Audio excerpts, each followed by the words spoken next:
What's up, good day mga kasiking. So ngayon babiyahe po ako. So baka nagtataka po kayo mga kasiking kung bakit nakapula po ako. Nakamove po ako ngayon mga kasiking. So tatry natin kung ano ba talaga yung mas maganda no? Yung ibig kong sabihin dito is yung income no? Kung alin ba yung may mataas na percentage nung income, kung joyride ba or move it. So sa tingin ko naman parehas lang naman no, para sa akin, since ako naman joyride rider. So ngayon bumiyahe pala ako pang umaga. So medyo naiba yung aking rota no. So ayun, dito na pala si ma'am. So nabanggit pala ni ma'am na pinasa daw siya sa akin ng bagong run ng ibang rider. Apa ma'am, dito lang ma'am.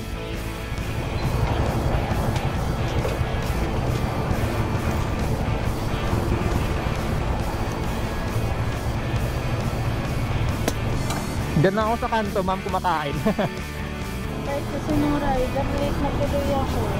Ay kinancel bigla. Sige ma'am, apa ma'am, lagay po. Asya yan.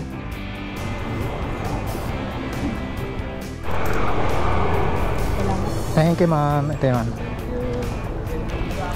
Salamat ma'am.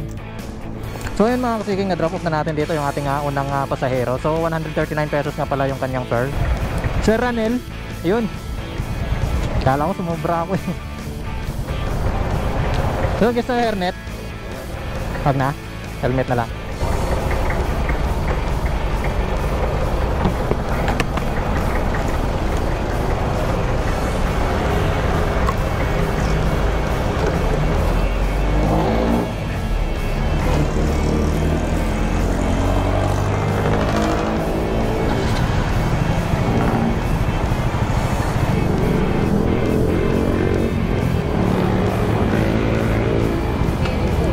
Ma'am Cheryl, ma'am gusto nyo ng hairnet?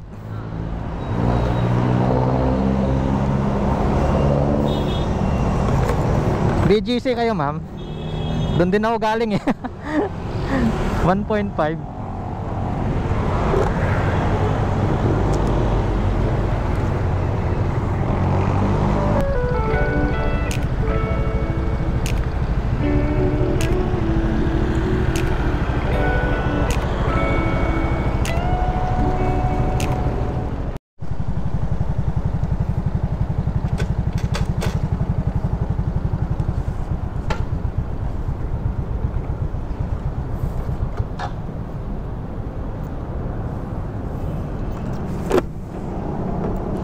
Thank you ma'am.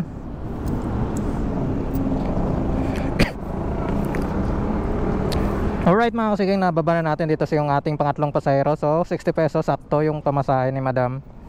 So complete na natin to para pasukan ulit tayo ng panibagong booking. So hindi pala ako naka-auto accept dito kay Move It mga kasiking na. Dito kasi hindi ko naman hinahabol yung incentive. So biyahe lang tayo hanggang pasukan lang tayo ng booking. Tanggapin lang natin ng tanggapin.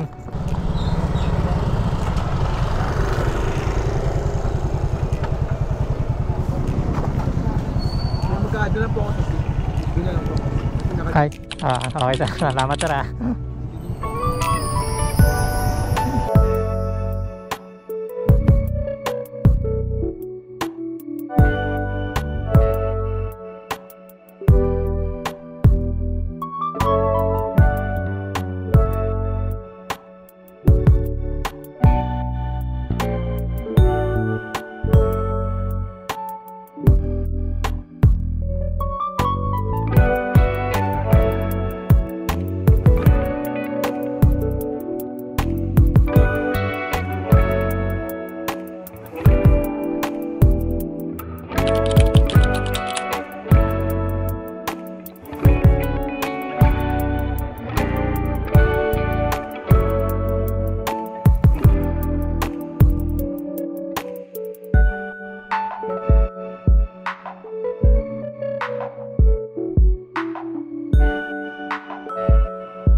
Baba ko lang ng pasayro natin dito mga kasiging, dito sa may BGC. So pinasukan na naman ulit ako ng panibagong booking.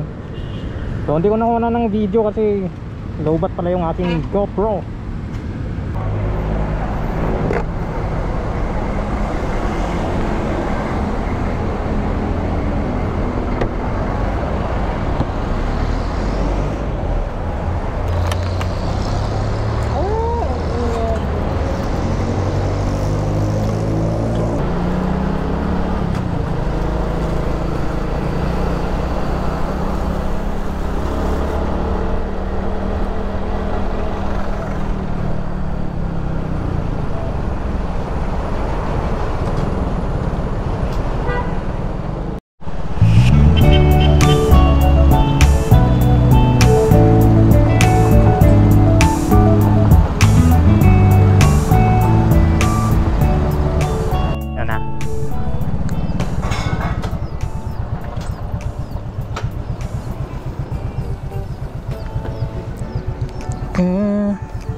Pakiramdam ko ang haba ng biyahe natin sa traffic.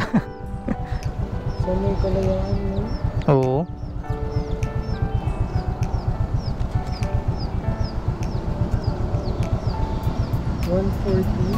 $140 lang po.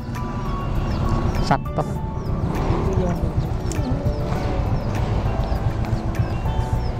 Salamat po. Ma'am Merlin, papuntang Cubao ma'am. Ano po? Teka lang. Tatapon ko lang itong... Sige ma'am. Palagay mo na dyan, kuya ha. Teka lang pa. Mabilis lang. Kuya, maglaglag yung ano sa basa. May laptop. So tayo pick up area natin mga kasiging. So papuntang Cubao nga pala to, pinagkaisahan.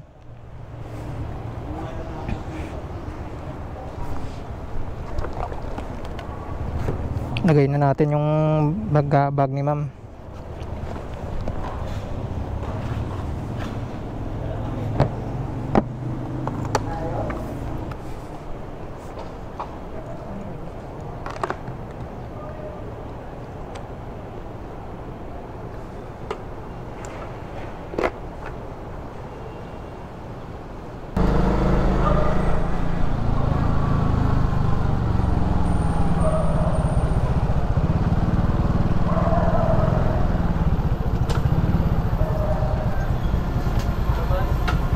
Ay, ito pala. Now chip.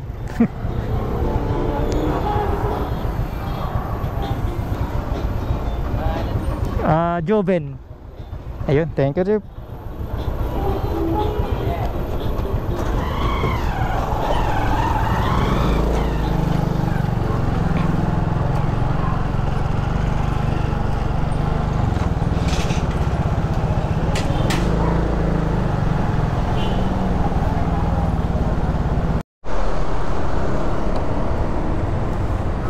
Alright, wrap up done.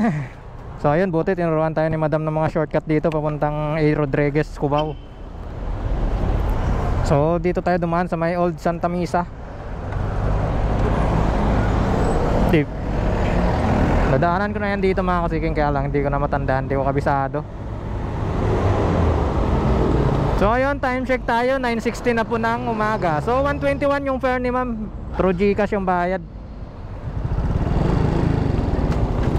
So hanap ulit tayo ng panibagong booking.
tayo sa may ano, huling pasahero ko na drop off po na dito sa may ano, Paco.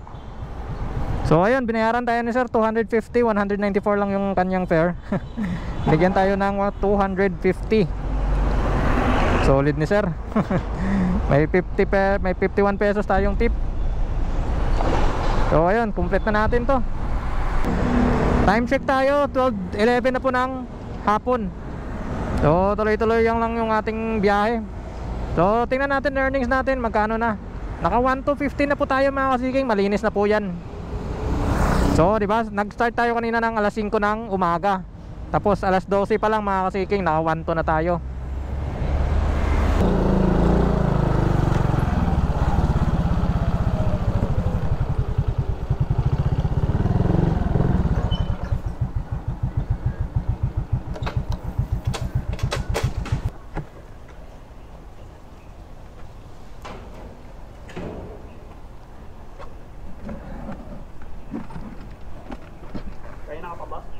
Di, ngayon lang sir.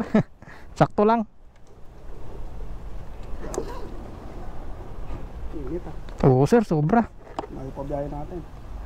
Muntin lupa sir. Sakto sir, taga doon lang ako eh. Taga doon nga ba? Oo. Taga doon bas. Hindi, sa ano pa ako sir, Paranaque, pero palapit na ako doon. Oo. Pa-south na. Oo. Sabi ko, sakto, pauwi na ako. Pahinga muna, init, sobrang init na. Ang booking nyo sir, sabi ko, doon ako magpahinga. Buti. Oo. Ngayon, anong oras ko pumasok? Alas 5 pa ako kanina sir, Alas 5? ng umaga. Ako bumiyahe. Pa Manila ka rin talaga. Tapos ano?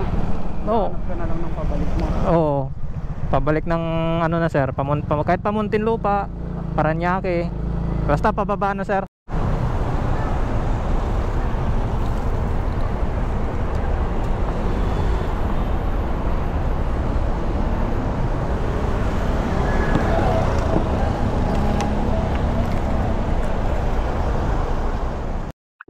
Ito na nga pala ang aking huling booking at ako ay magpapalit pa ng langis sa aking motor. Sobrang init na kasi at tanghali na. Kuta na rin ako kaya magpapahinga na lang muna ako. Kumita nga pala ako dito ng 1,400. Hindi pa kasama yung mga tip sa akin sa loob lang ng 7 oras. Hindi ko nga pala ito pinagmamalaki kung magkano man yung kinita ko dito. Nais ko lang bigyan ng idea yung mga gustong maging MC taxi dyan bilang extra income nila. Depende na lang kung gagawin nyo itong full time. Maraming salamat nga pala sa inyong lahat sa suportang tunay. 1,000 subscriber na po tayo. Baka magpagawa na din ako ng sticker para dumami pa po tayo. Maliit man o malaki yung kinita, ang mahalaga ay ligtas akong nakauwi sa bahay. May bukas pa naman para bumiyahe. Wag lang natin sagarin ang ating mga katawan. Pag napagod ay magpahinga. Tapos grind ulit kinabukasan. Kung bago ka nga pala sa channel ko ay wag mong kalimutan mag-subscribe. Hit mo na din yung notification bell button para updated ka kapag may bago po akong upload na video. Kung nga pala si Vin as Vin Seeking TV. See you on my next vlog and peace out.